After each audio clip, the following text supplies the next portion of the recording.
So guys, with my line reaching level 125 and the relevant damage skills maxed out, I thought I'd do a mini showcase against Hornet meta. And also, in the meanwhile, as the gameplay is happening, I want to use the opportunity to talk about some tangentially related topics. First and foremost, the fleet I'm using here isn't optimized or anything. I just tossed a bunch of ships together that seemed like they would work for this. Allow me to explain the thought process behind the fleet. I decided to go with the full battleship fleet because such a fleet was the least effective due to the mechanics of this fight. So now that we can add a line to the fleet, we can see just how much of an upgrade she is. Aside from obviously Lion herself, Azur is the next strongest battleship, and not only that, but the only other battleship that can hold up to 2 salvos at a time, which is very important. In the Vanguard, Z52 and Plymouth are just always going to be in contention as the best choices as long as their debuffs are being used, which they are. I'm only using Eldridge for her slow, as Z52 and Plymouth don't really need help with surviving. Rather than using Eldridge, it might be better to go for a higher damaging Vanguard like Hindenburg or Trafalgar, and then use either Bismarck Sway or Soyuz instead of Vanguard in the main fleet to help with landing the attacks. Since we've been using a lot of Soyuz and Bismarck Sway, and not much Vanguard recently, I decided to take Vanguard out for a spin, which also has the added bonus of making Lion look better in the end screen. Speaking of Trafalgar, I haven't finished raising her yet, but even if you wanted to keep Eldridge for the slow, she could potentially be a replacement for Plymouth for this fight, specifically due to how much evasion Hornet has with her buffs. Now, even though this fleet did manage to one-shot the boss, there were a couple of areas that could use a little improvement. In the main fleet, Lion was the last to fire, which is good because you want her to benefit from both Vanguard and Alsace's buffs. But this means that Vanguard and Alsace didn't benefit much from Eldridge's slow, as it was not being applied until Lion started firing. One potential fix is to put Alsace in the flagship position, then she will make full use of Eldridge's slow, including on her preload. Vanguard can't be the flagship because it would be a waste of Plymouth's 18% buff to the flagship. This might end up being better for the fleet, but the trade-off would be that Lion wouldn't benefit from all of the flagship buffs and wouldn't look as impressive for the showcase. Another potential solution is to replace Plymouth with Brest and then make Lion fire before Alsace. This way, Brest would make Alsace's damage buff to the entire fleet permanent, so Lion would not lose out on much past the first salvo if she fires before Alsace. This will benefit the Vanguard ships much more as well.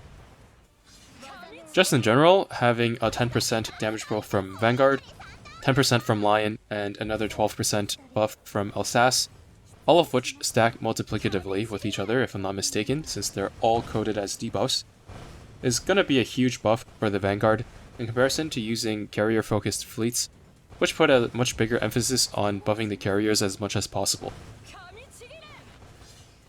You'll see in the end screen of the second fight here that Z52 and Plymouth were almost able to reach 200,000 damage, while in the Soyuz, Nakhimov, and Rumey fleet, they're usually below 150k. If you used Hindenburg in this fleet, she would likely score well over 200k on average. Now, something to keep in mind is that the difference you'll see in this fight, in particularly 3 battleship fleets, between using Lion and not using her, isn't just because she does so much more damage than the next best options like a Bismarck Sway or a Soyuz. That's only half of the story. The other half is the part of the fight when there is 25 seconds remaining, when the screen goes dark and your main fleet is blocked from firing their attacks. Until Alsace, all battleships could only hold 1 salvo at a time, meaning that if it was ready and you held onto it, the next round would not start charging until you fire the one that is ready. This results in battleships that can only hold 1 salvo, which is almost all of them, delaying their next salvo by up to 5 seconds if they get blocked within that 5-second window, making 4 salvo setups much harder to pull off, at least without sacrificing damage to use faster but weaker guns. Since Alsace has a preload, if she could only hold a single salvo like all of the other ships before her, her first reload would be delayed by an additional 3 seconds, as she can't fire her preload until 3 seconds into the battle due to how the game is coded. This was a problem that plagued the other battleships with preloads like Jean Bart and Richelieu, and they fixed it by giving Alsace the capacity to hold 2 salvos at a time. As for Lion, I have no clue if it has something to do with her design in real life or what, but she also has this ability to hold up to 2 salvos despite not having a preload. Perhaps it's just power creep, but this means that, like Alsace, she will start charging her next salvo even if she gets delayed by the blackout, allowing her to get 4 salvos off without having to sacrifice any damage.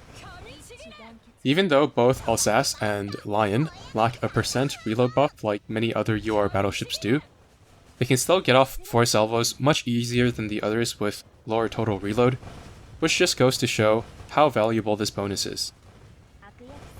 In the last slot, Vanguard naturally has the highest reload, which means that even if she gets her next salvo delayed at 25 seconds remaining, she will still be able to reload her next salvo just in time to fire before the end of the battle.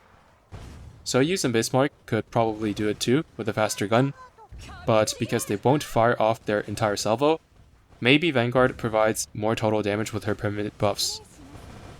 Now, I obviously haven't done more than a couple of tries of this, but I think this increases the consistency of triple battleship fleets by like at least 5 times, because boy was it hard to get a one-shot with it before.